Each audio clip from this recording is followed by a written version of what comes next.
your pride and joy and load it back up in your car or trailer. And then they pull your records and go through them, compare what they found with what we found here.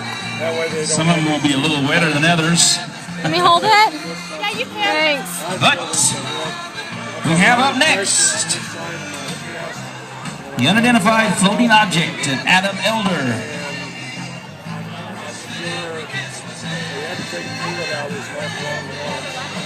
All right, here you go, Adam.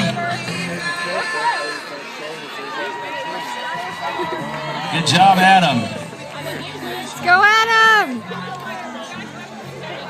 Oh, no. Good job, Adam.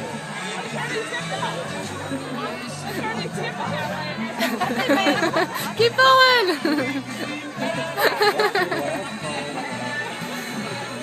Good job, Adam.